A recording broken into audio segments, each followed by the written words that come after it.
This evening, our title is The Sixth Sense, Portal to the Stranger. And we're going to be offering some interpretations and then discussing the tapestry of Cluny called The Sixth Senses, The Lady in the Unicorn. I'd like to now briefly introduce Mary Jo Hughes, who's going to chair this session for us. Mary Jo is a colleague and a dear friend.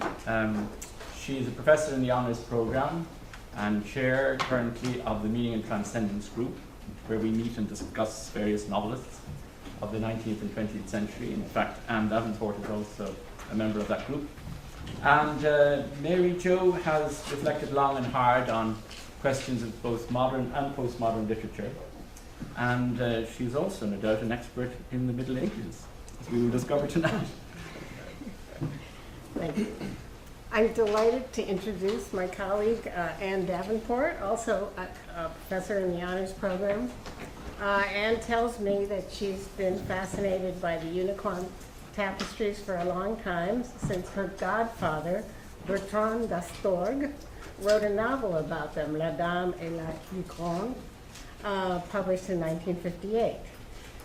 Anne wrote her doctoral dissertation on medieval theories of the infinite, which was published as a book in 1999, and recently has turned to the 17th century with a book on Descartes, published in 2006. However, she focuses for the most part on the scholastic roots of the early modern age. 3 articles that she's written appearing in 2009 study Angels in Early Modern Philosophy, Attempts to Revive Medieval Disputation in the 17th century, in a 17th century English author, and the Theology of the 14th Century Scholastic Peter Orioli. Finally, Anne has done some translation talks for Jean-Luc Marion and a book by Jean-Louis Chrétien on the phenomenology of religion, The Call and the Response, published by Fordham Press in 2004. So I'm delighted to introduce my friend and colleague. Thank you, Josie. Well, welcome all. I'm really going to, I checked with Richard and I thought really what we're going to do is we're going to pretend we're at the Cluny Museum and look at these wonderful tapestries that are so extremely enigmatic and that certainly have haunted me for a very long time, especially all of last year, because Cluny Museum experimentally was free. So I literally went every day because I didn't have to pay. So, and I'll give you the big secret there. If you go right at 9:15, everyone thinks it opens at 10. So if you go right at 9:15, there's nobody there. And you can sit alone with these wonderful tapestries. Now, when Richard asked me to do this, I thought I would do it in 2 ways. So the paper that was on the website was really my just very pedestrian attempt as a historian, because I'm really primarily a historian by training, to simply go look at the question as whether or not there is a sixth sense and just immerse myself in the different interpretations and see which ones, in my view, had a slightly better fit with the tapestries themselves. But of course, it's a completely open book, what these tapestries are. So part of my handout is simply to follow the argument I'm making, but you can certainly write in all of your thoughts, and then we can have a big discussion. I suspect Richard's interpretation is going to be very different than mine.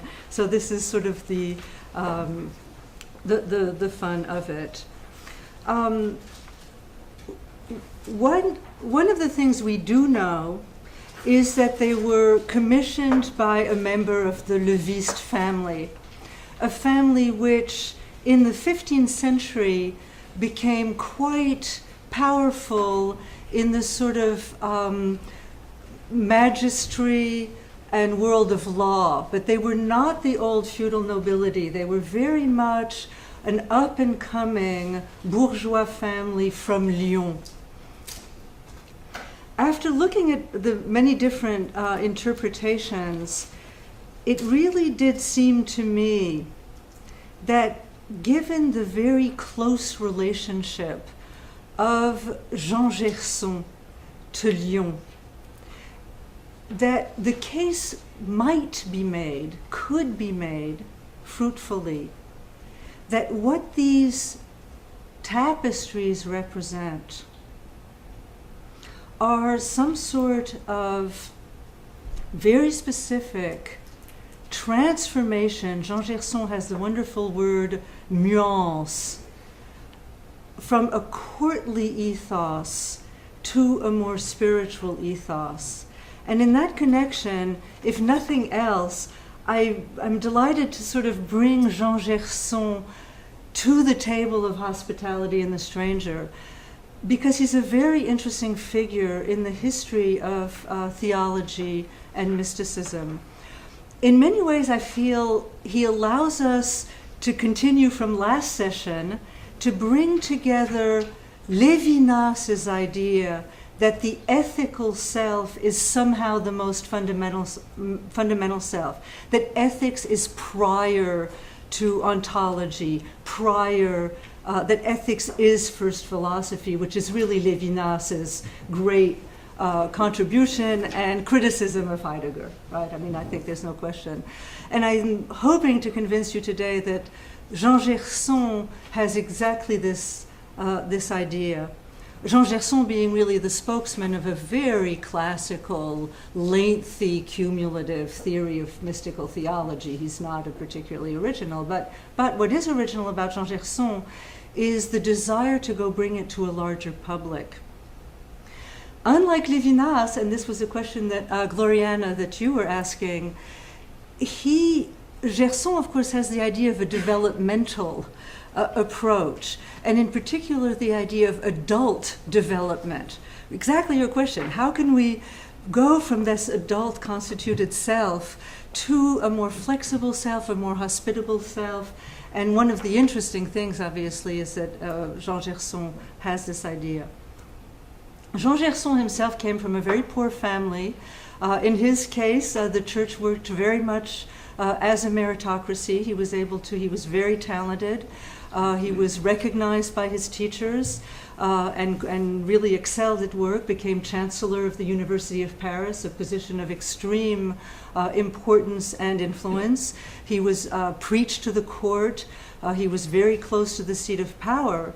In addition, though, he was absolutely determined to widen mystical theology, bring it to lay people. So he wrote in the vernacular, he preached in the vernacular. He says, especially to my sisters, he insists at every turn of at every chance he gets, to say that you don't need to be a monk, you do not need to be a cleric. Christian perfection is open to everyone, and this is an important thing. And he really hoped to reform the mores. Now, one of the reasons I want you to keep this in mind is something sort of more than an academic issue. At the very same time, keep in mind that at almost the same decade that these tapestries were woven, in a place like Coventry in the Midlands of England, Lollards were being burned at the stake for having the Lord's Prayer in the vernacular.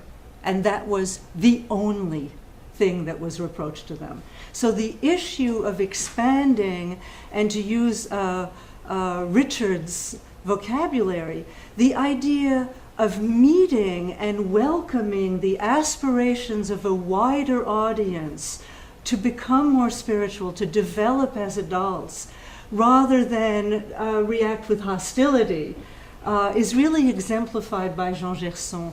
Consequently, by the end of the 15th century, he was very famous. He was especially loved and cherished in exactly the sort of family that Leviste was.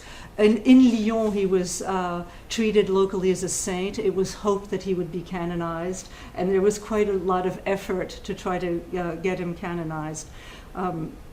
So this is why I thought it would be very interesting to tie these tapestries, the end of the 15th century, to this wonderfully betwixt and between early humanism. Gerson was very influenced by Petrarch, and with his project of reforming mores. So with this, let's go to the museum itself.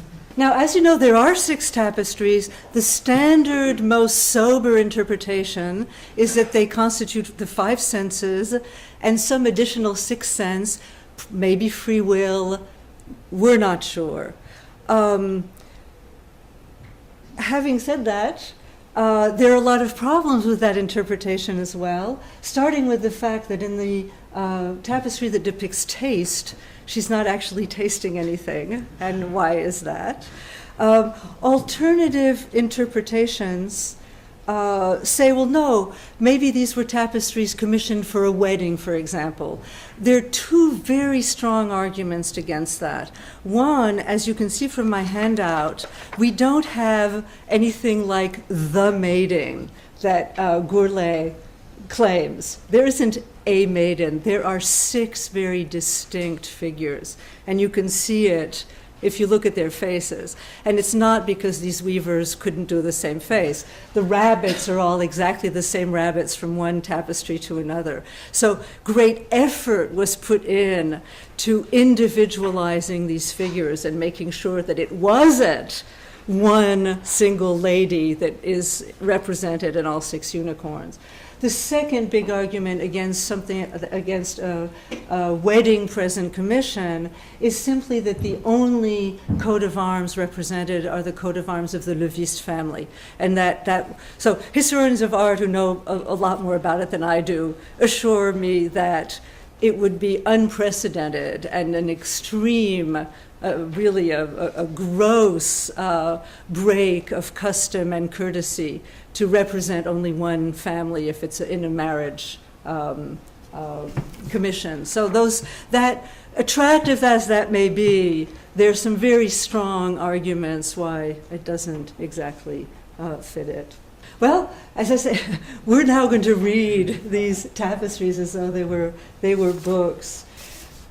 In my opinion, the lady is reaching out to a chalice-like dish presented to her by her maidservant.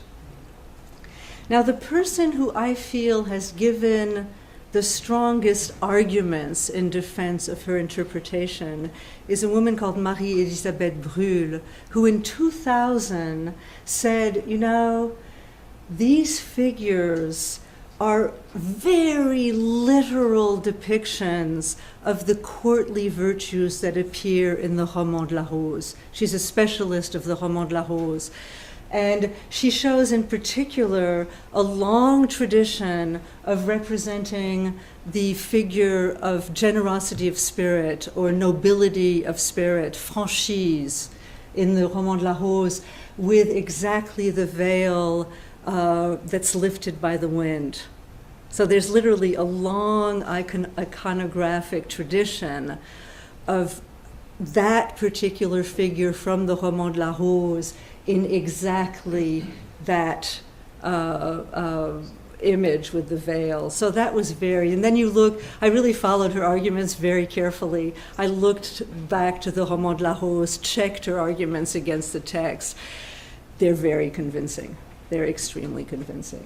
My question, however, is that all that's happening? And this is where I have the idea that for each figure from the Roman de la Rose, what these tapestries do is associate each figure to a given taste, a sense, in order to transmute Gerson's lovely word, nuance, into a more spiritual figure. And that in fact, we have a lot of evidence that Gerson very explicitly attacked the Roman de la Rose for its overly courtly ethos, especially the second part of the Roman de la Rose by Jean de Meun, much too naturalistic, much too skeptical. And Jean Gerson was really at the forefront of trying to move away from this courtly, worldly ethos to a more spiritual one. And as Monseigneur Combe, one of the great students of Jean Gerson, points out, he appropriates the methods of the Roman de la Rose, which is to use personification, but then changes it into personas, figures of these stages and phases, developmental stages of the spiritual life. In the case of taste, we have therefore franchise. Marie-Elisabeth Brûle points out that we are very convincingly in the pleasure garden. We know that because of the beautiful vegetation, the exotic animals, some of the plants are exactly the ones that are described in the Roman de la Rose. And so far, so courtly. The lapdog is a gift from the suitor to the lady, signifying love. The elegant parrot is a symbol of the suitor himself. And franchise, the virtue, the courtly virtue of nobility of soul, is the opposite of vilainie. And franchise, the etymology of franchise obviously is freedom. Franchise is the distinctive hallmark of free persons, as opposed to vilainie, baseness, which is associated with serfs, vilains, and people who act under compulsion. So franchise, generosity of spirit. One of her characteristics in the Roman de la Rose is that she gives candies as opposed to angrily pushing the dish away. So what possible connection is there between franchise and the sensory faculty of taste? I would submit to you that by preparing herself to taste or not, franchise discovers that nobility of character, franchise, stems precisely from the power to abstain, the power to interrupt the whole spontaneity of material appetite through the exercise of free agency. What Gerson, in his vernacular treatises, calls la franche volonté. Free will that knows itself by the self-awareness that I am free to taste or not to taste, and consequently I am free to give or not to give. Unlike every other taste, in order for me to taste something, I have to exercise some sort of action or gesture, or else I will only taste the inside of my mouth. So the idea that taste, now as you know, the medievals, late medievals, also have the idea of the senses as portals of the outside world into the soul. One of the most important sources of Gerson is the Franciscan Bonaventure. And for Bonaventure, if we use our senses correctly, in the most ordinary exercise of sense, we take in the measure, proportion, and beauty of the world, and we understand what he calls the vestiges of God in creation. In this one in particular, the idea of free agency, which would explain why the maidservant in this tapestry inflects her knee in recognition of the soul's spiritual dignity. Suddenly the human face, the veil with the wind of freedom, is at the center of creation. Notice that the animals, the dog, the lion, the monkey, are sort of, they cannot resist their appetites. They are eagerly hoping for treats. So the human free agency, franchise, becomes a principle of distribution, of order, of measure. Roses bloom on the trellis behind franchise, marking the place where she stands as a place franche, a place of rational autonomy within the cosmic island, an enclosed garden where the soul discovers itself as my sister, my spouse, from the Song of Songs.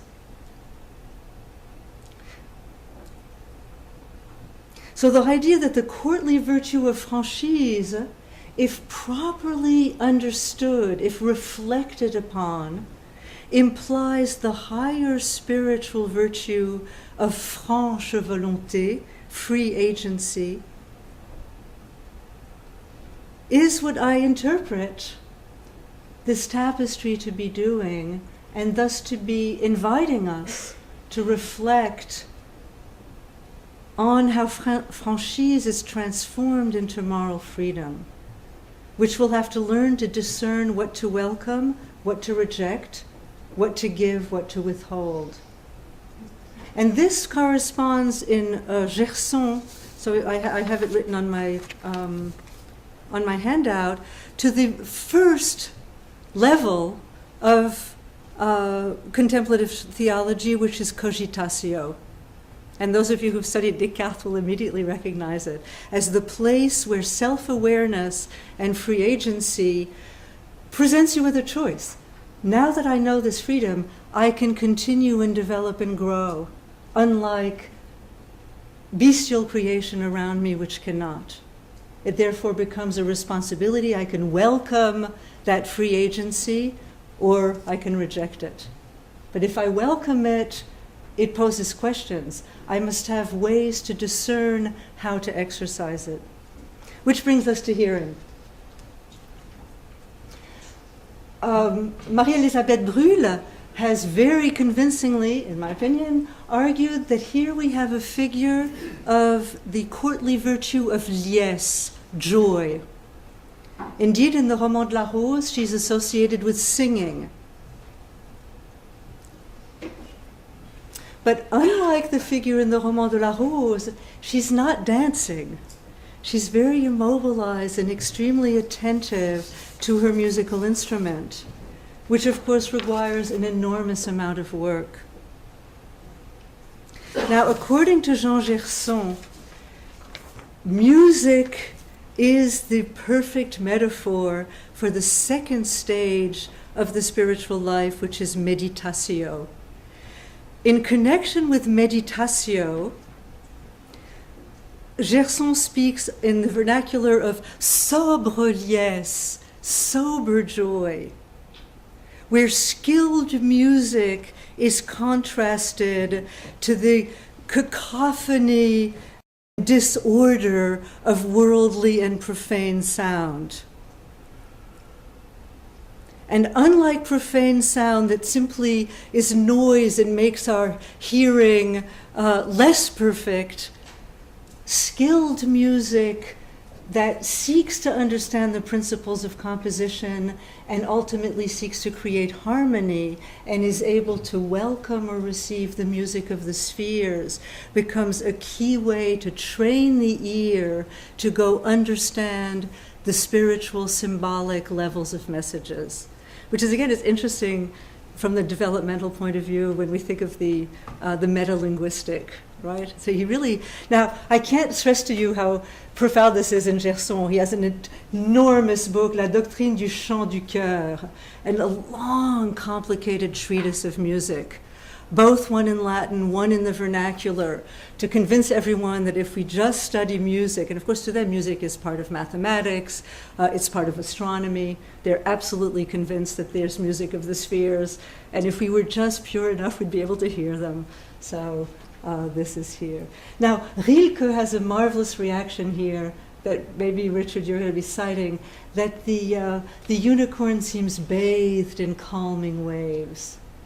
In his mystical theology, Jean Gerson says the soul, the meditative soul, meditatio, is like Orpheus that wants to redeem Eurydice from the brute cacophony of the sensual world, help her organize it so she can come up to music, where Eurydice is a figure of the intellect being redeemed from the world of senses by music and by Orpheus. And he goes on and on and on with this idea.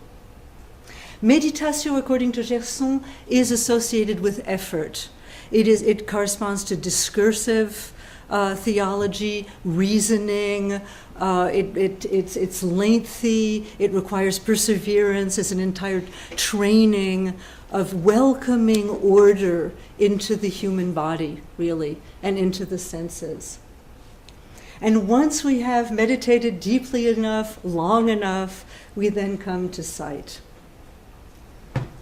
Sight, according to Gerson, culminates speculative theology, the theology that is guided by the intellect and seeks truth.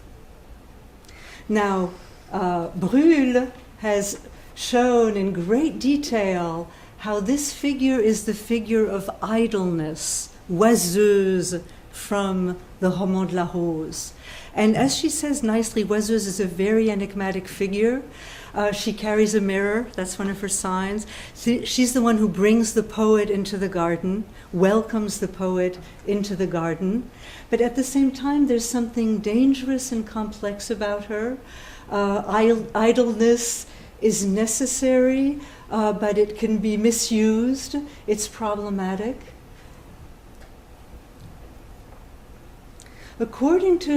Now, if we read it, we see something interesting. Obviously, this is the one where the unicorn is no longer holding a banner, but is sort of affectionately sitting on the lady's lap. The lion is looking elsewhere entirely. There's a great sense of peace and repose. Jean Gerson describes at great length the state of contemplatio as being on a high mountain. This is the state where pure intelligence immediately grasps the principles of science. So there's a sort of immediacy, and at the same time, Gerson says, a reflexivity. The purified, purged intellect recognizes itself and beholds itself. The pure eye beholds itself. At the same time, and I think this is what really problematizes the interpretation if we think of this as the lover being captured, etc., I think you will notice, and you'll see it in the drawing, in my handout, the woman's face is very sad, really forlorn. And that's a very mysterious thing, because you would think, the unicorn's there, she's welcoming the unicorn. What is the source of this sadness? According to Gerson, the most important feature of contemplation, contemplatio, is the sadness that it provokes in the soul. The pure intellect sees itself in her mirror, but she herself cannot see it, as though robbed of her own insight. What is lured optically into the intellect's hospitality is only an intentional object, the idea of God, the image of God, not God. Contemplatio recognizes the ultimate vanity of her speculative effort, the futility of a purely intellectual cognition. Her achievement is real. She sees not with the fleshly eye, but with the mind's timeless eye. But her grasp of first truths leaves her sterile, separate, alone with simulacra. According to Gerson, the chief benefit of contemplative theology is to disclose that the mind's capture of pure truth leaves the soul infinitely distant from God. The sterility of intellectual contemplation of science reveals God's absence. Voluptas, happiness, is not in contemplatio's garden. Contemplating truth in the mirror of pure intelligence leaves the soul disconsolate. From now on, the soul will set knowledge aside and turn to what Gerson calls the irrational wisdom and folly of the heart. So after these three first stages of speculative theology, he then moves to mystical theology, which is the one that is opened to everyone. So then we move to smell. Now this one is wonderful because those who interpret the tapestries to be a wedding present are fond, always point to say, this is clearly a young bride. Now, the figure of beauty in the Roman de la Rose is very specifically described as having exactly the appearance of a young bride, and fits this description absolutely exactly. So if we have the feeling of a young bride, it is because this figure of beauté, who is love's special friend, and in Le Roman de la Rose, Beauté spends her time weaving beautiful garments of flowers and roses for love, right? So she's a marvelous figure. But what I find absolutely fascinating is that by associating beauty with smell, something wonderfully subtle and wonderfully spiritual is happening. Why? Perfume for late medievals is very closely tied to the idea of the spiritual, the spirit being able to emanate when kindled by heat or fire. So the perfume of a rose is literally the soul of the rose emanating towards us in an effort to call us in and communicate with us. And this is their view of what happens to the soul under the effect of love. They say, for example, under the effect of love, you can exist over where the beloved is, not where you are. Love is what allows the soul to leave the body and expand towards the beloved.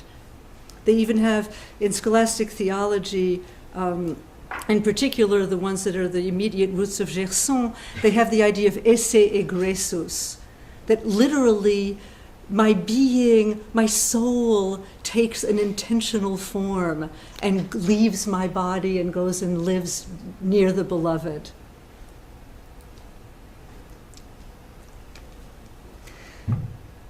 So, as Gerson explains, as long as the soul remains contained in itself, confined by the intellect to its own cognitions, the soul remains cold, isolated, sterile. When celestial rays act on it, love is kindled, and the soul starts to jubilate and exult. Alchemically speaking, love volatilizes the soul. Gerson tells us through love, the soul leaves itself, expands outwards as though dancing and fluttering. And this is the stage that he calls amorous desire. At this point, the soul seeks God, desires God, and is kindled by God's love to go seek God. And it seems to me that the whole imagery of perfume, and of course the idea that what she is weaving is really a crown of eternity, Gerson suggesting you must leave the ephemeral courtly love, transform it into the love of love eternal. And indeed, in one of his vernacular treatises, Gerson has a whole chapter that says how courtly beauty can be used as a symbol of spiritual beauty.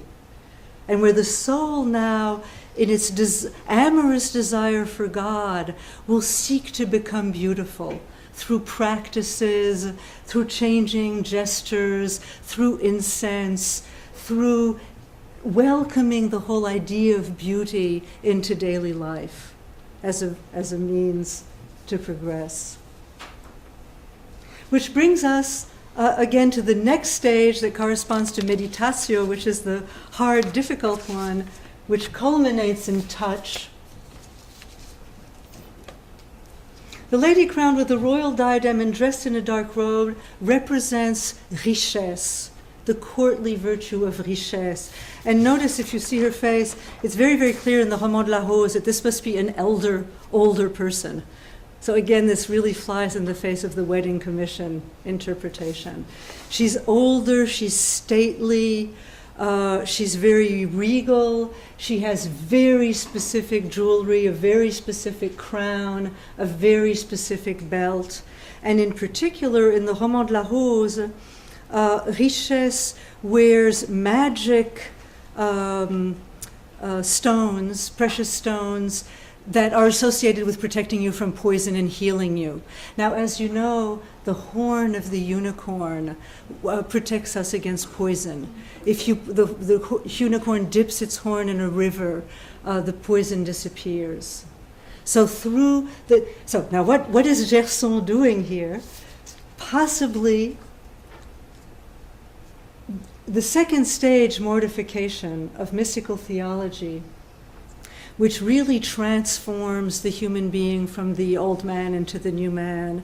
Notice that all the animals are shackled in the background. They're either imprisoned or have collars, etc. So the brutish, bestial part of touch and senses is completely sequestered, and the reward is mystical touch. In the recovery of the mystical senses follows the opposite order. The highest mystical sense is actually touch. The lowest of our fallen senses is touched, but it's reversed sort of symmetrically. So touch, and for example, in St. John of the Cross, the touch of God is the moment of real union. So if we think of this as in courtly terms, richesse signifies that courtly love is the heart's cure, the heart's royal treasure, compared to which everything else is dross. Analogously, but at a higher level, spiritual richesse signifies that love of God is the heart's royal treasure, compared to which everything else is dross.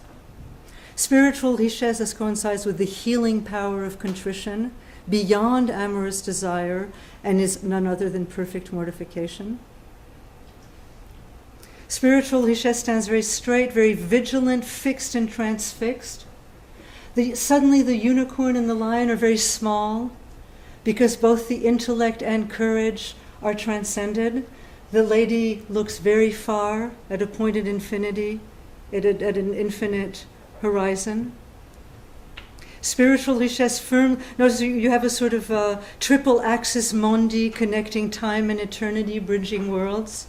The lion's energetic courage has been fully appropriated. The soul is fully resolved, healed, victorious over earthly touch.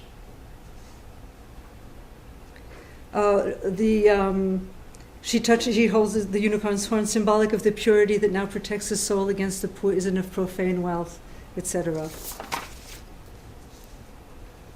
And I wanted to add, there's also in Gerson a considerable amount of alchemical language and metaphors, and in particular, the long-awaited moment of fixation in alchemy, when spirit and matter are permanently united, heralds the final metamorphosis, the point of no return, and the imminent emergence of the philosopher's stone. And it's very interesting in alchemy because one of the ways the adepts can blow it is by not having the patience to go wait for the moment of fixation. And they become impatient and they say, oh, I have to start all over again, right? So there's this sort of image there. Which now brings us to the sixth sense, because insofar as I'm arguing over and beyond Brûle, that each one of these courtly virtues has been attached to a sense in order to operate this transformation into a spiritual figure, we are allowed to speak of a sixth sense. Now, the really interesting thing here, even in the Roman de la Rose, so I'm starting with Brûle's analysis. She says this is clearly the character of largesse, the one who gives liberality, who is never happier than when she can say, take this. And the characteristic of largesse is that she's giving away her jewels and that her throat is bare. Seems to me that this is what we see. Now, Brûle, who wants it just to be the courtly figures, says, well, you know, the pavilion, that's just it's without any important iconographic importance. It's just there, you know, because, you know, pavilions are pretty, so why not put a pavilion? Seems to me that that's a little bit, it's such a magnificent pavilion, it seems almost a pity to do that. So how can we do this? Now, the really interesting thing is that in the Roman de la Rose, totally worldly, totally courtly, totally profane, all of a sudden, the character of largesse, all of a sudden God appears and is cited. And in particular, so this is in the text of Guillaume de Loris, God causes her wealth to multiply so that however much she gives away, she always has more.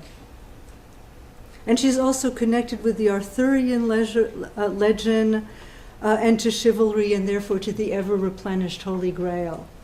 So it's very curious because in the Roman de la Rose there's already something like a possibility of mutation in this direction. So what sort of sense will it does it correspond to? The highest stage, the sixth stage for Jean Gerson, what he calls ecstatic love, is actually the state of prayer. And I find that really interesting because it brings us away from something overly vague. According to Gerson, the state of prayer is extremely subtle. His descriptions are absolutely marvelous. They're very close to Lévinas's, what Jeff was reading to us last week about community is prior to solitude, etc. And in particular, according to Gerson, this is the stage, I sort of wanted to read from it, the stage where really the self gives up even its own will to God. So what then is the sixth sense? Through most of Gerson, it is synderesis, the highest part of the soul, higher than pure intelligence. And Gerson cites Augustine, who describes Saint Thérèse as the soul's weight in his very famous Augustinian statement, Pondus meum amor meus. But then I would submit to you we have a problem, because if Saint Thérèse, synderesis, is the soul's inclination to seek God, and thus the soul's sense of its own exile, Saint Thérèse must in some sense vanish or be transformed in the ecstatic union with God. Gerson says when the soul is purified, illuminated, and tested, nothing prevents it from being transported by love to the one who is wholly desirable and loving and lovable. When the soul is conjoined and united with God, Gerson says, quote, it embraces its supreme good, its center, its destination and perfection. What else could it possibly need? What else could it desire? À mon seul désir.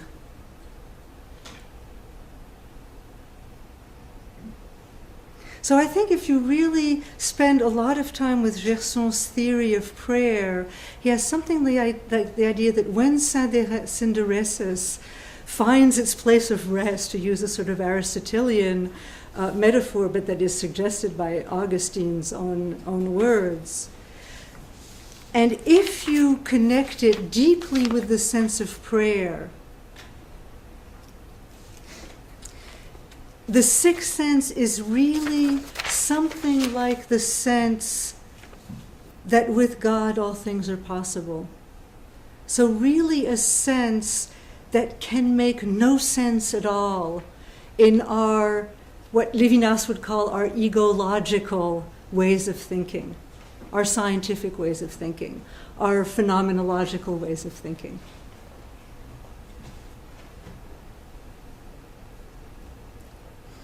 Now at the end, I just wanted to bring in the idea of the dog, but this was sort of a little bit playful. Michel Serres has a marvelous interpretation of these tapestries. There's no attempt whatsoever to be historically grounded, but it's still marvelous. And he says that last one, he says that's the initiation into the level of language and identity, and we have to give up all the pleasures of the senses. And so he interprets that woman as having her face full of regret, which I don't think is completely right. But I said, back in the garden, the lapdog stares grimly at the viewer perched on a silk cushion that hides a plain wood bench. Its jewel collar is gone. Michel Serres is right that regret is not absent from the scene, but it is the lapdog's regret that haunts the pleasure garden, not pur amour, which is the sixth sense, the ecstatic state of ecstatic prayer, who has discarded all possibility of regret along with self-volition. What have you done, the lapdog asks reproachfully, with courtly love? Amidst the millefleurs, the birds of paradise, the trees, the rich brocades, the fire of the lion, the radiance of the unicorn, the lapdog is now a figure of the soul's exile, stuck with its body, its hope of reward, its inadequate fidelity, and its 5 narrow senses. Profane virtues flatter us, but they pass through us like a dream, leaving no trace, until the soul is moved from inside elsewhere to discover the country that will be shown to it.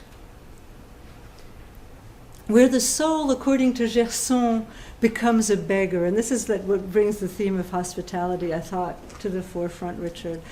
In his little treatise on la mendicité spirituelle, so spiritual beggars, Gerson argues that why is the state of prayer our supreme state, our supreme ethical state?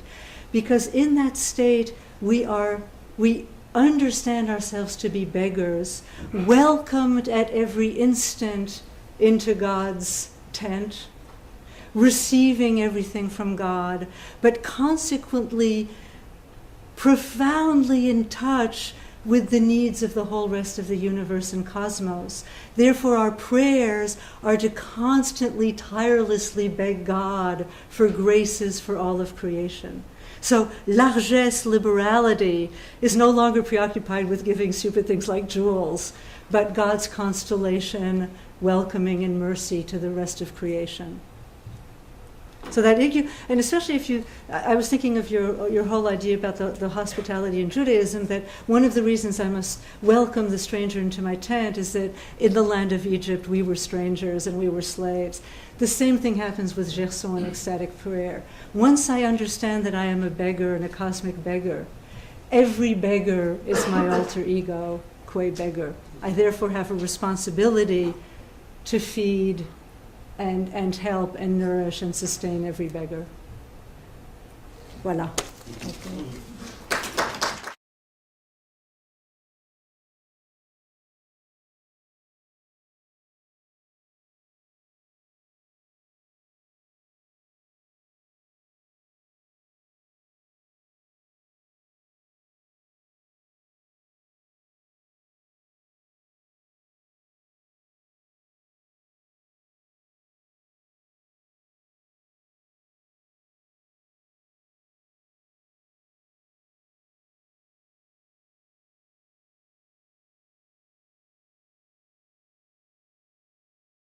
I hope that what I have to say will supplement and somewhat complement what Anne has just said. Anne has brought you through the 5 senses. I'm going to concentrate on the 6th sense, represented here, as you know, the last or the first panel, as we mentioned in a moment. And in a way, as Anne initially indicated, our readings are different, in fact, very different. And yet I think around the theme of the heart, which you mentioned very much at one point, the two may come together again. I'm going to argue that the unicorn is a creature of embodied imagination and in fact represents the senses, all 6, and as such appears initially as a stranger who is hosted by the lady. But there's an ambiguity, to say the very least, in the portrait of the unicorn. For if it is a stranger, as I'll try to show, it can be treated either as a guest, welcomed into the bosom and onto the lap of the lady, or as a threatening beast who must be renounced and restrained and enchained. So my questions are going to be, who is or what is the unicorn, firstly, and then the second part of the paper, who is the lady and how do they relate and interact to each other.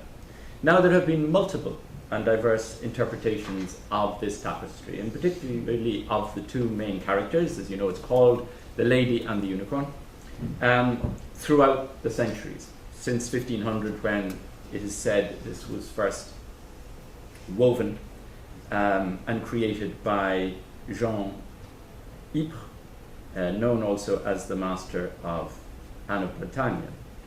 Now, some of these interpretations, usually allegorical, include the courtly love tradition that Anne mentioned, that is to say, the lover and the beloved. The lady and the unicorn are lover and beloved. The Platonic ascetic interpretation, where the lady represents chastity and contemplation, and the unicorn represents the beast of the senses, to be renounced and resisted. There is also the interpretation, the heraldic matrimonial interpretation that Anna also mentioned, where you have fiancé, the lady is the fiancé, and the unicorn is Jean Leviste, for whom the tapestry, it is said, was commissioned. The heraldic signs and insignia are of the Leviste family.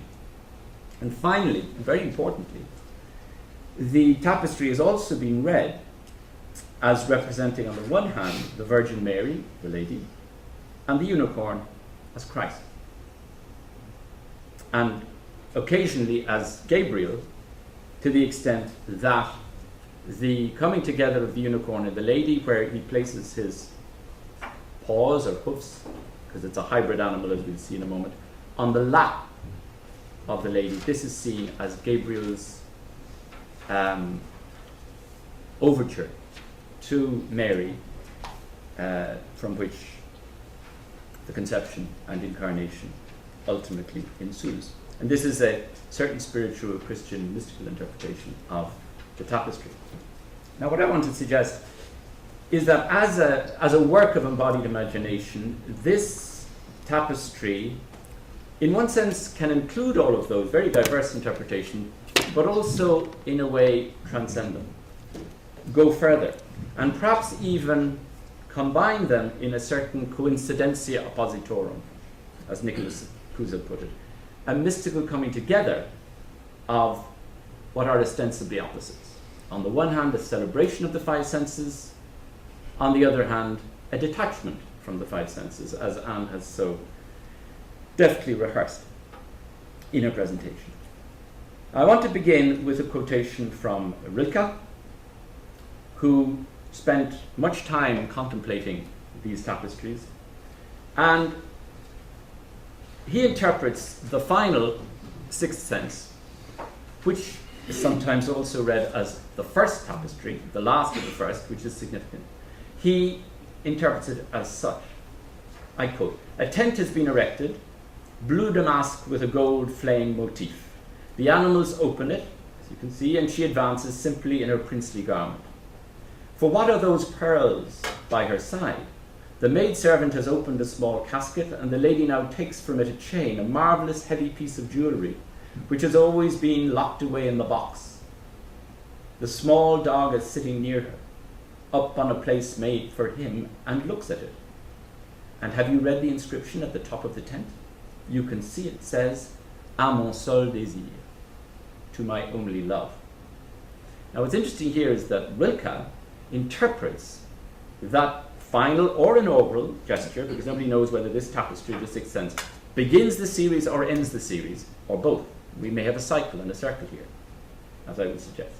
But what's interesting about Rilke's interpretation is that contrary to the normal orthodox interpretation, and I think Gerson's reading maybe fits into that, open to discussion, where this scene is interpreted as the lady replacing the jewels of the senses in the casket, because she has now transcended the senses. Rilke reads it as the lady assuming the jewels, taking the jewels to her bosom. So that instead of detachment, we have a form of embodiment. And of course, one of the titles of our seminar is Embodied Imagination. All right, so that's sort of a thesis. What is Rilke getting at? And do we have to choose between the readings of replacing the jewels in the casket versus removing them and assuming them for herself? Is she letting go of the senses, or is she embracing the senses? All right, let me begin with the unicorn and then move on to the lady. Why should the unicorn be a stranger who might commend itself, as a stranger eligible to be received as a guest by the lady? Why not rather an intruder who should be resisted in a gesture of hostility or imprisonment? We'll come to the theme of the capture of the unicorn in a moment. Now I want to rehearse for a moment the negative interpretations, the demonizing interpretations of the unicorn that go back actually to the beginning of the representations, both in the Greek pagan world and also in the biblical literature. Bartholomeus and Anglicus, summing up some of these interpretations, says, "The unicorn is the most cruel of beasts, who will leave all his foreignness," strangeness, "when it sleeps at last on the lap of a virgin, when it's captured, tamed, and shamed." And this interpretation, of course, is very congruent with the equation of the unicorn with the senses, with the five senses. The senses did not have a very good press in a certain tradition of Western philosophy and culture. Philo of Alexandria said of the senses, they symbolize and represent female seduction and sin. Augustine, in one of his sermons on the five foolish virgins, compared the foolish virgins to the senses. Moving up to the Middle Ages, Sebastian Brandt represented the senses in terms of the female follies, a ship of fools, the five senses. And we'll come to an illustration of that in a moment. And then we have Latini, Bernardo Latini, who gives us a typical reading of the senses in terms of this Platonic warning that we must transcend the senses. He writes in Le Livre du Trésor in the 13th century, 1266. "And we are ahead of other animals, not by our strength nor common sense, but in reason. But the body has five other senses, seeing, hearing, feeling, tasting, and touching. But all these are surmounted by the soul, which is seated in the master fortress of the head, and considers through the judgment of its reasons what the body does not touch, and which does not touch and reach the other senses of the body." So clearly here you have a philosophical reading of the senses as inferior, as insubordinate, unruly, inhospitable, animal.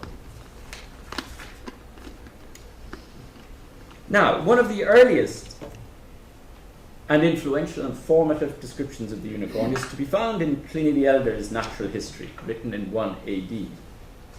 Here he describes the unicorn as a quadruped with a single horn. And I will quote briefly his description.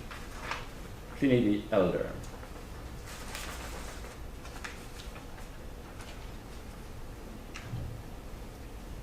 "But the most fell and furious beast of all the others is the licorn," unicorn, or monoceros, single horn. "His body resembleth a horse, his head a stag, his feet an elephant, his tail a boar. He loweth after a hideous manner. One black horn he hath in the midst of his forehead, bearing out 2 cubits in length. By report, this wild beast cannot possibly be caught alive."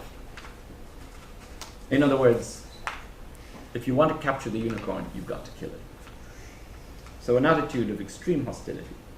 And the unicorn is described by Pliny the Elder as a hybrid of earth and sea creatures.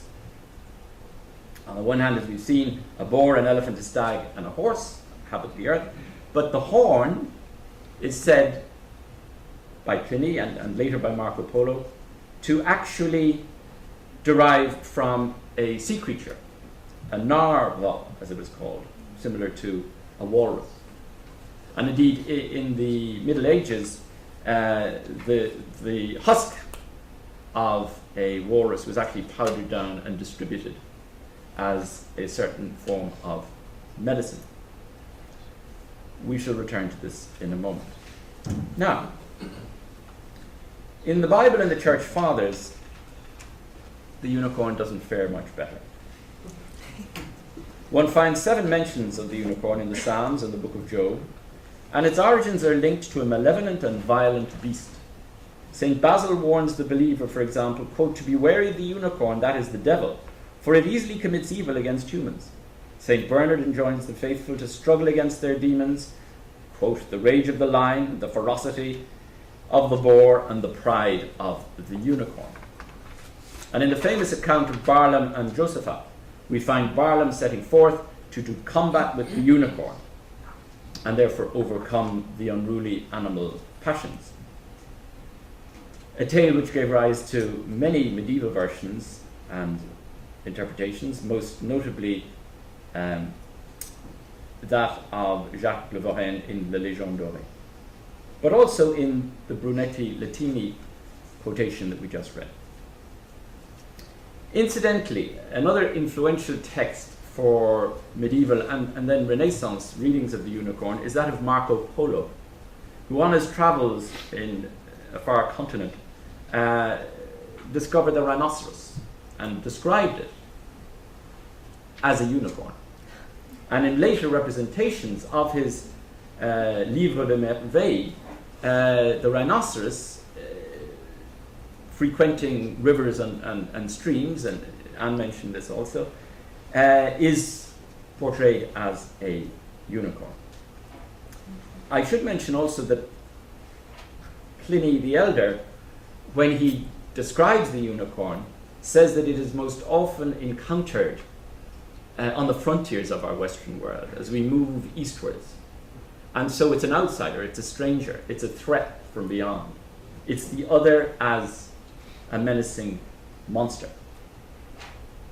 Now, as we come to the 12th century, we find somewhat more positive portraits of the unicorn.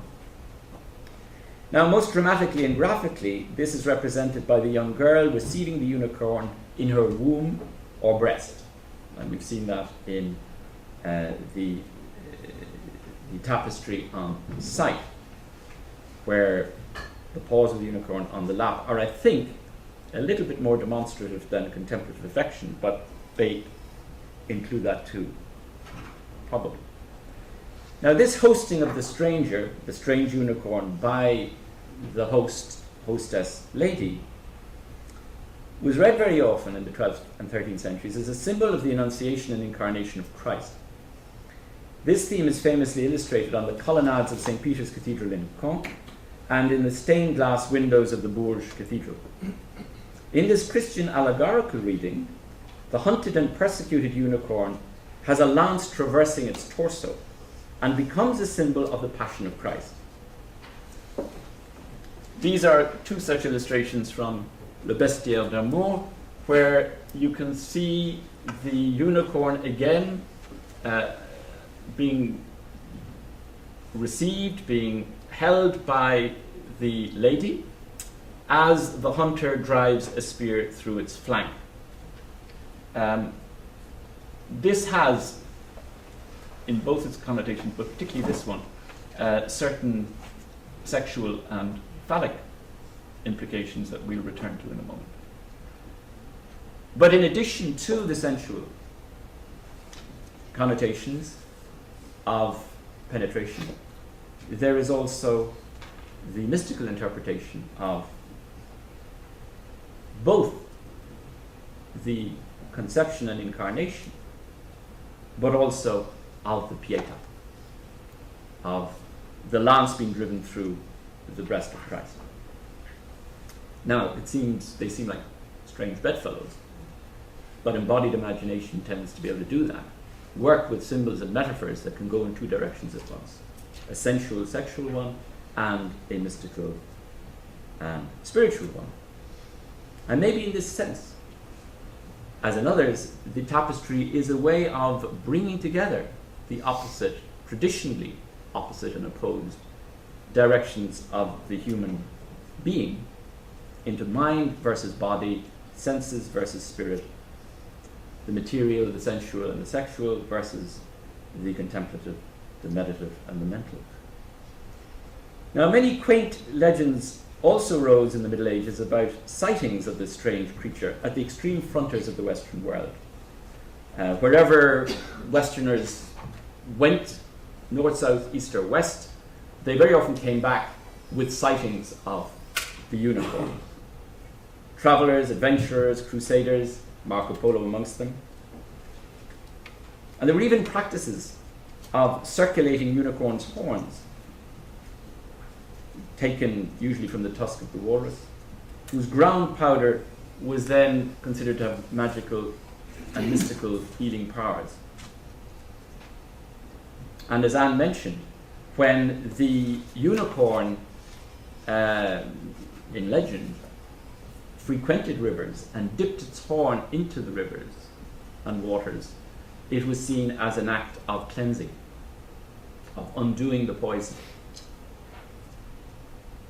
And very often medicine, as you know, the snake and the unicorn have this in common, that they are creatures who are very often demonized and despised and marginalized and scapegoated, but they have the source of healing and wisdom. You find that obviously in the biblical, Mosaic story of raising the scepter of the serpent to cure the Israelites from the poisonous bite of the serpents. And you find the same thing in the Asclepian Greek symbol of, you have it to this day, the chemist, the pharmacy, as the scepter with the snake wrapped around. Now this ambiguity continues in many of the Christian medieval allegories. In a 13th century text, we read that the hunted unicorn can only be caught if lured to the breast of a young virgin. But once again, in keeping with Pliny's account, the wild beast cannot be taken alive. It must be sacrificed or killed. So, the capture of the unicorn, maybe we could come to that. This is from the cloisters in New York. The capture and hunt of the unicorn can either be read as the suppression of a monstrous and containment of a monstrous devil and beast, or as a torture and infliction of pain on an innocent Saviour, namely Christ. The latter reading is found in Hugh of St. Victor, and again in Albert the Great, who see the capture and immolation of the unicorn as representing the mystery of the incarnation and crucifixion. I quote, "Thus did our Lord Jesus Christ, the spiritual unicorn, who descended into the womb of the Virgin to take on flesh, find himself captured and put to death."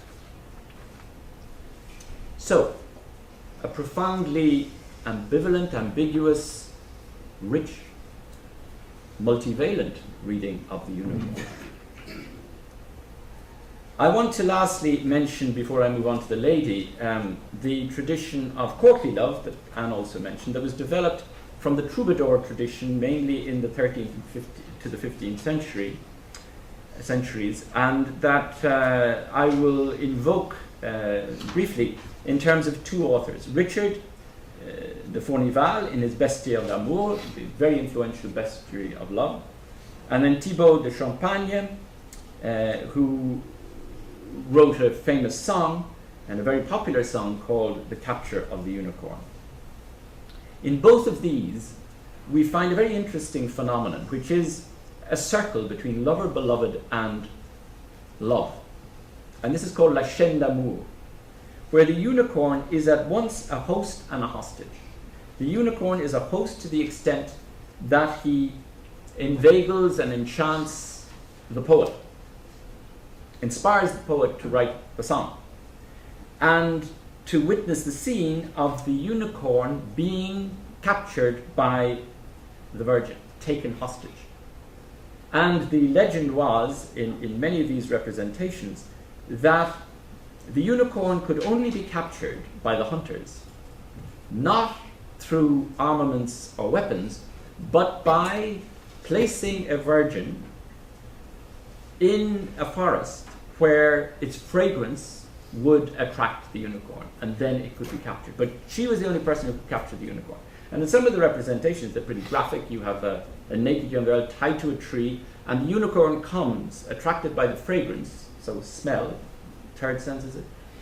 And then it approaches her and actually kisses her breasts. It's very, as I said, demonstrative and dramatic. So in these tales and representations of courtly love, we have the unicorn as on the one hand an active seducer, and on the other hand, or a lover, and on the other hand, as somebody who is passively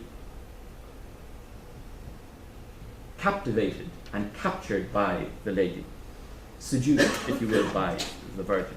But there's that double move. Okay, let me briefly quote from Florival and Thibaut de Champagne.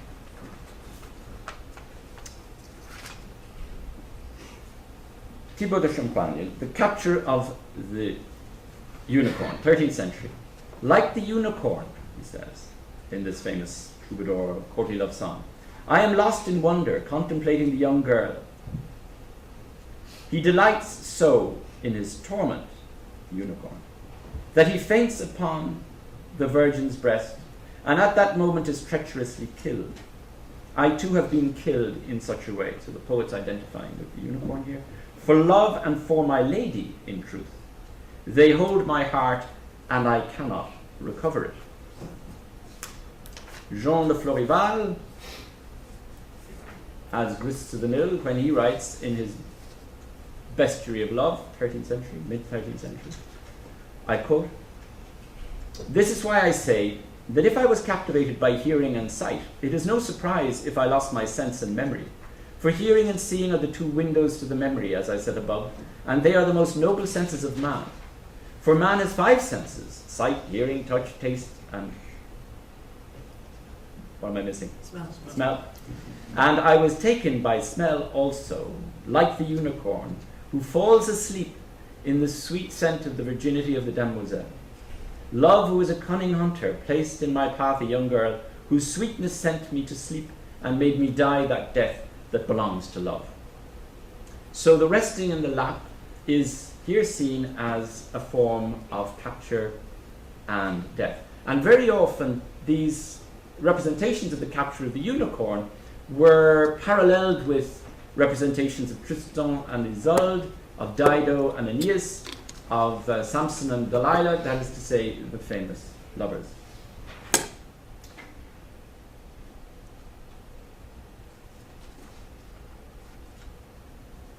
Okay. Now, from the 14th century onwards, hundreds of different versions of the Lady and the Unicorn appear, and most of these concern heraldic hunting scenes of the kind I've just described. Frequently, the unicorn is seen as an innocent, benevolent creature. I mean, contrast this to the early notion of the monster from afar who intrudes upon our civilization. Now, as an innocent, benevolent creature who is the harbinger and carrier of healing powers. Hence its association with the healing waters of streams, where very often it is portrayed. There are also legends, but I don't have time to go into it, of various travelers who claim to have seen the unicorn by rivers and streams. One in particular, I just cite one in passing, was the traveller in 1480, Bernard von Bredenbach, who made a holy pilgrimage to Jerusalem and claimed that he had actually seen a unicorn. So the imaginary becomes real in a way. It has become so powerful a figure of embodied imagination and of the 5 senses, and I would also argue the 6th, we'll come to that in a moment, that it entered into common lore, and this strange hybrid zone of reality and imagination becomes part of the literature. And even Rabelais, for example, parodies this scene of the travelers claiming to see the unicorn in Jerusalem in his 5th book of the Pantagruel. All right. Let's move on briefly then to the second and final part of my paper. So I'll just make some concluding quick remarks here. So what's the lady, and what does she have to do with the unicorn, this strange and mercurial mutating creature? Since Anne has rehearsed the 5 senses for you very wonderfully, I will just concentrate on the 6th. Can we come back to it? Okay. Is the lady taking the jewels or returning them? Is she receiving love and desire or returning it, renouncing it? This ambivalent double gesture is at the heart, I think, of the drama of the tapestries. And I think it's one of the reasons. It's this deep ambiguity and wonderful tension of imagination that has provoked so many interpretations. Novels, 3 or 4 novels, including Anne's uncle. So it's in the blood. Georges Sand, Mérimée, not to mention Rilke himself, who went back with recurring fascination to this tapestry. Now, this double attitude to the senses and to the unicorn as emblem of the senses is very interestingly evinced in 2 very different forms of iconography of the senses. Both, it seems, or at least this is what Karl Nordenfeld argues in that article which we distributed to you on the 5 senses. He says that there are 2 very different icons of the 5 senses, produced by the same master, more or less at the same time. That is to say, Jean d'Ypres, master of Anne of Bretagne. And one of these is what we have behind us, the tapestry of the 5 senses. But another, very different one, is a demonic representation of the senses in a ship of female follies. Maybe we could just look at that briefly. And here you have, if we can focus, the different, if you can focus a little bit more, maybe not. So you have hearing, smell, sight. Oh yes, Adam and Eve, Eve and temptation. So that the lady here is a temptress and a seducer, and the origin of the fall and of evil. So by implication, if you transpose that to the tapestries, then the lady would be either Eve or the Madonna who redeems Eve. So the paradisal garden would replace the Garden of Eve. All right. In other words, if the ship of women's follies, also known as the ship of temptations, the ship of fools, seems to condemn the senses, is it possible that the Cluny tapestries celebrate the senses, or at least reconcile us to them in a creative and spiritual fashion which goes beyond the traditional moral allegories of repudiation and renunciation? Is it possible indeed to see a certain progressive mutation and development, and mention this term development, which Ellen Winner, of course, made a central part of her presentation last week about the developmental openness to the other, to the stranger. She took it in terms mainly of child psychology. So a progressive mutation of the unicorn through the 5 senses leading to the 6th.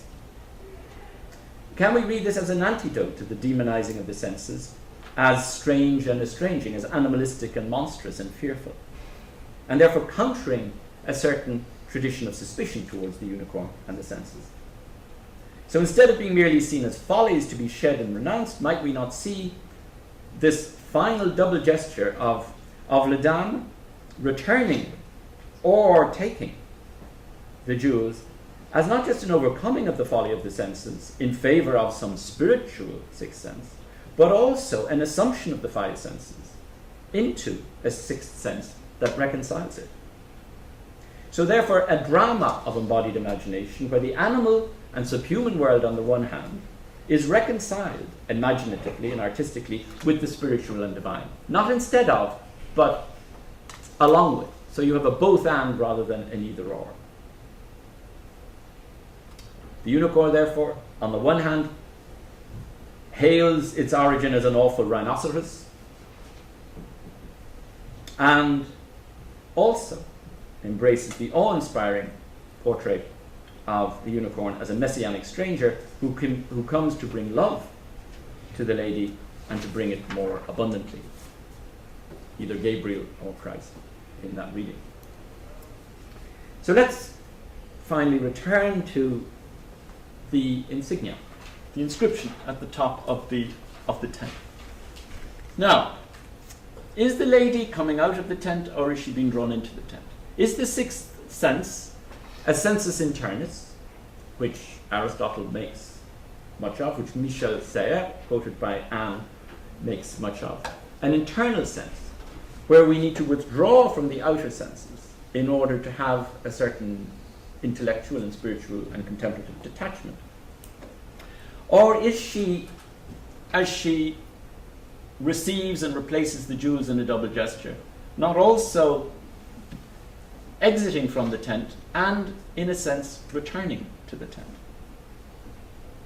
And is this little gentleman down here, the monkey, not quite happy in this final scene, having been enchained, as Anne pointed out, in a previous scene? But not always enchained, because in smell, he's actually smelling a rose, a white rose, which is, of course, a mystical symbol for the Madonna, and in courtly love for the lover. So the monkey returns, and the rabbits return, and in fact, the rabbits are the most frequently represented in all of the 6 tapestries. They're kind of all over the place. And you have your monkey here smelling the rose, and enchained at the top, and tasting down here for taste, and then at large in the 6th sense. Now, rabbits are very interesting, because as some of the commentators have pointed out, the rabbit is a traditional symbol for the female sex. The very word conil in Old French comes from coniculus, the Latin. In Irish Gaelic, it's actually conil. And in contemporary slang, French, con. So rabbits were symbols of fertility and procreation and sexual activity. Not only rabbits indeed, but foxes and wolves and dogs and several other exotic creatures represented in the tapestries are symbols of fecundity and fertility. So are these necessarily being enchained, or is the symbol of enchainment here not similar to the capture of the unicorn? That is to say, a step on the way, a containment, a taming, a certain renunciation of the monkey animal appetites in order to withdraw into the tent and then come back again, in order to replace the jewels and then take them back again, so that the replacing of the jewels could be read as a kenotic, loving self-emptying of the divine lady into the box of the senses, a moment of incarnation, the word becoming flesh, and then a resumption of the senses in this second retrieval of embodiment.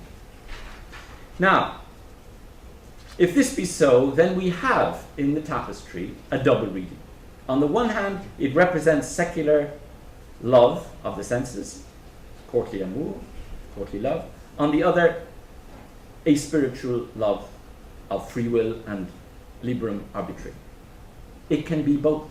It doesn't have to be one or the other. It can be human and divine, it can be erotic and celestial. And if à mon seul désir, the inscription, is an inscription that points us to beauty, this desire for beauty may be identified and has been identified with the heart. And here we come back in a sense to Gerson also. Qui garde son cœur, garde son âme, as he puts it. If you look after the heart, you look after the soul. But the heart is not just the soul. The heart is the middle space between the soul and the senses. And it has always been traditionally interpreted as moving inwards and outwards. A symbol of embodiment, but also of transcendence at one and the same time. And if this is so, then we are witnessing here a overcoming of the traditional and ruinous dichotomy between the senses and the spirits. So in this sense, the 6th sense would be the sense of the heart. Okay. So my final question is this.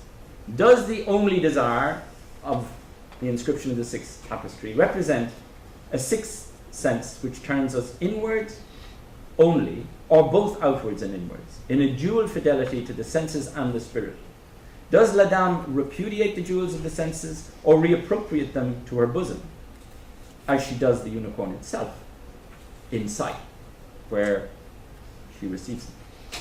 If the former, the unicorn is opening into and giving birth to the senses, the heart emptying itself lovingly in an active incarnation, in and through the five senses. If the latter, then it would seem that as the sixth sense of the heart culminates the itinerary of the five corporeal senses, it becomes a final climax of spiritual and ascetic renunciation. The former is a movement of incarnation, the latter of disincarnation. The former, an embrace of the senses, the latter, a renunciation. And basically what I'm arguing is that the greatness of this tapestry is to combine both. The Lady and the Unicorn tapestry is above all unique in its representation of a poetical world subtly mingling the real and the imaginary, in its balance of composition, pose and gesture, in its reconciling not only animals that are natural enemies, but also the contradictory tendencies of human nature, the physical world of the senses and that of the spirit. Its resolutely positive vision, faith in man and in a possible reconciliation, makes this hanging, which everything seems to date closely to 1500, perhaps one of the most revealing works of European art. A work that sees and witnesses the shift between two worlds, or simply two moments in history. One that was a slow maturing process rather than a sudden transformation, those we know today as the Middle Ages and the Renaissance. So this would be, the unicorn is hybrid not just as animal and divine, not just as sensory and spiritual, but also as representing medieval iconography and the forthcoming Renaissance iconography, where the different shifting visages of La Dame would be comparable, for example, to the Primavera of Botticelli, a paradisal scene of reconciliation and love, a celebration of the garden of fertility and fecundity and joy and jouissance. The Song of Songs revisited, the lady as the Shulamite woman, going to her lover Solomon and receiving her lover. And here, but we don't have time, we could go back to the sense of touch and ask, is the lady tightening or loosening her grip on the horn of the unicorn? Is she letting it go in an act of releasement, renouncing the senses? Or is she assuming it and embracing it to herself? Or both?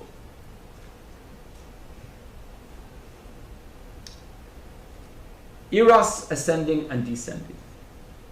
À mon seul désir, the desire from a lover to a beloved. From A, à mon seul désir, to J, or H, or R, or P. Nobody can read the desiderat, or the desiderata. And that openness of signification leaves a circle from A to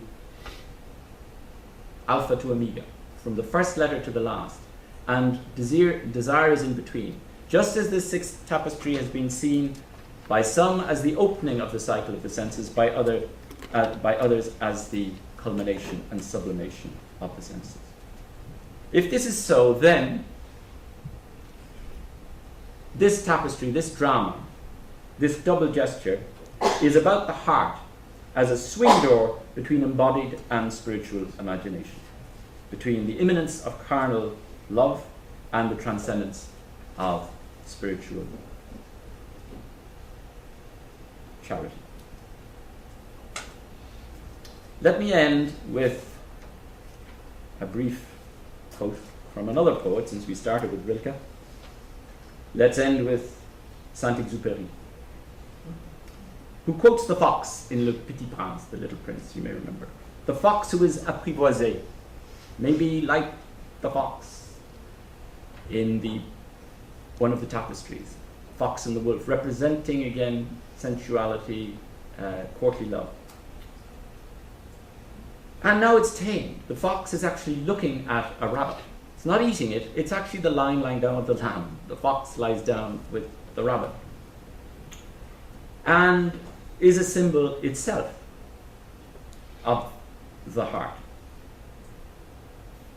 Apprivoisé, the fox that has been reconciled with the human, the prince. Goodbye, said the fox.